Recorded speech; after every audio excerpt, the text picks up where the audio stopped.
وہ بول رہا ہے، حضور سن رہے ہیں، وہ بول بول کے چپ ہو گیا. تو آقا نے ایسے چہرہ کیا اس اونٹ کی جانب اور سرکار نے فرمایا یہ جیڑی گل تو مینوں کیتی ہے جے سچی ہے تو تیرے نال انصاف ہو سی، سبحان اللہ سبحان اللہ تے جے وچ کوئی گڑبڑ ہے، جھوٹ ہے، تو فرمایا تجھے پھر سزا بھی ملے گی.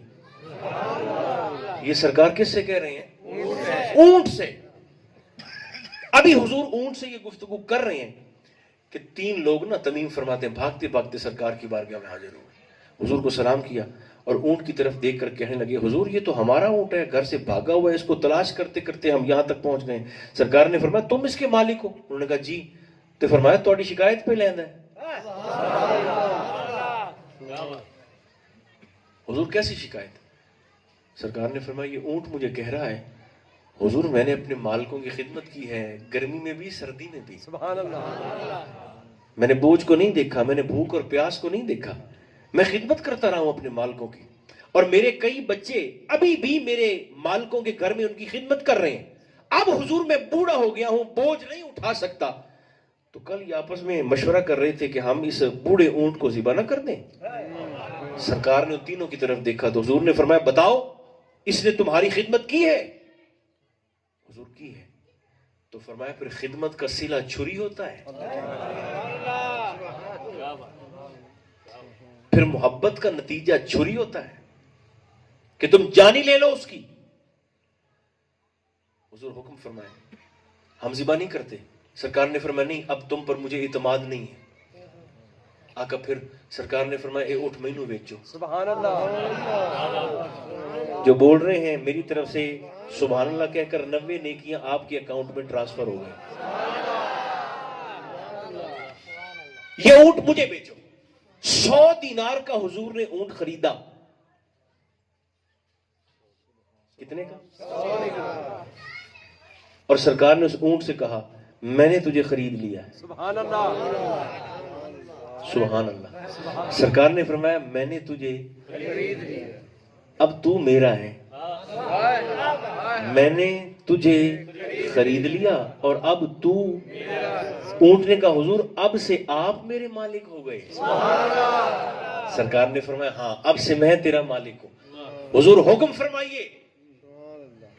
سرکار نے فرمایا جا تجھے آزاد کیا. وہ جانے لگا. اس نور کی کرنیں کہاں کہاں پڑی ہیں.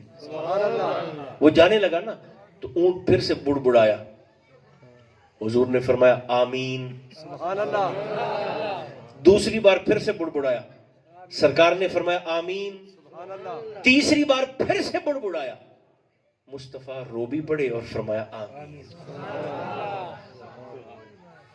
وہ تو چلا گیا.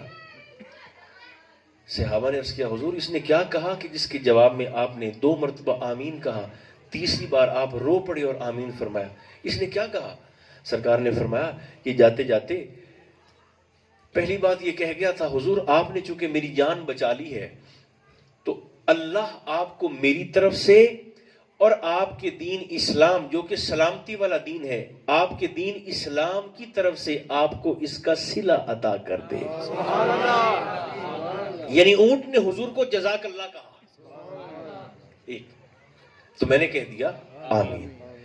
پھر اس نے دوسری بار جو بات کی اس نے کہا حضور جیسے آج آپ نے مجھے چھری کے نیچے آنے سے بچا لیا، میری دعا ہے قیامت کے دن اللہ آپ کی امت کو جہنم کی آگ سے بچا لے. تو میں نے کہہ دیا آمین. تو حضور تیسری بات پہ آپ رو بھی تو پڑے ہیں. وہ کیا بات ہے؟ تو آقا نے فرمایا تیسری بات اس نے یہ کہی حضور چونکہ آپ نے میری جان بخشی کروائی ہے، خلاصی کروائی ہے، جان بچا لی آپ نے میری، تو میں دعا کرتا ہوں کہ آپ کی امت، خدا کرے کہ آپ کی امت آپسی جھگڑوں میں نہ پڑ جائے، آپس میں خدا کرے یہ لڑنے نہ لگ جائے. محبوب کے ذکر میلاد میں تشریف لانے والے قابل عزت بھائیوں، اونٹ کہنے لگا میں حضور دعا کرتا ہوں کہ آپ کے امتی آپس میں لڑ نہ پڑے. تو سرکار فرماتے ہیں میں رو اس لیے پڑا، آمین بھی میں نے کہہ دیا، میں رو اس لیے پڑا کہ یہ تو میری دعا تھی. یہ تو میں نے اپنے رب کی بارگاہ میں عرض کیا تھا، مولا میری امت کو آپس میں لڑنے کی ہمت اور توفیق نہ دینا کہ یہ آپس میں ہی لڑتے رہیں۔ تو جبریل نے آ کر کہا تھا، حضور اللہ فرماتا ہے یہ دعا مجھ سے نہ مانگے،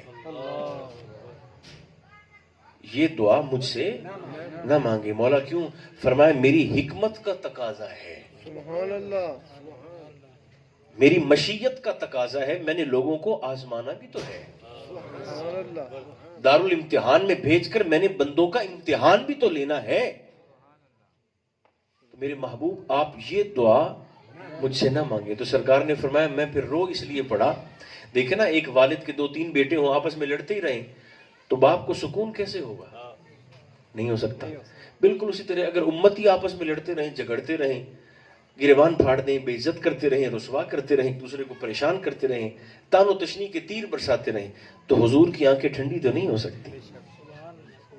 تو سرکار نے فرمایا میں نے یہ کہا، اس نے یہ دعا کی، تو میں رو بھی پڑا اور میں نے جواب میں آمین بھی کہہ دیا۔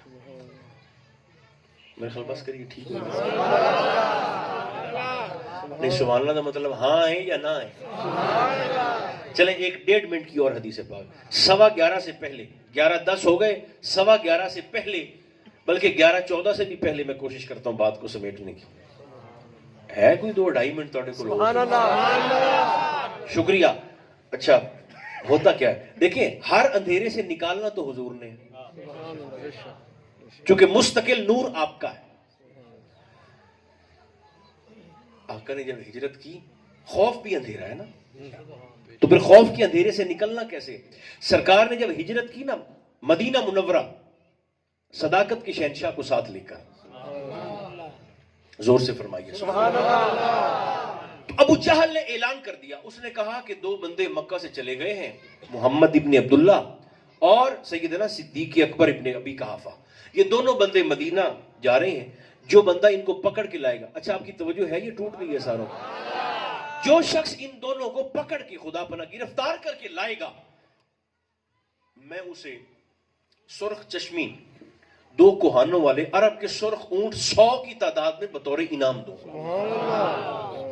تو سرخ اونٹ اس دور میں عرب کا یوں سمجھیں کہ جیسے آج کسی کے پاس کرولا گاڑی ہو، ایک اونٹ اتنا قیمتی تھا، یعنی اتنی ادی ورتھ آئی اس دور، اتنی ادی ویلیو تے قیمت آئی سرکار کے زمانے پاک میں۔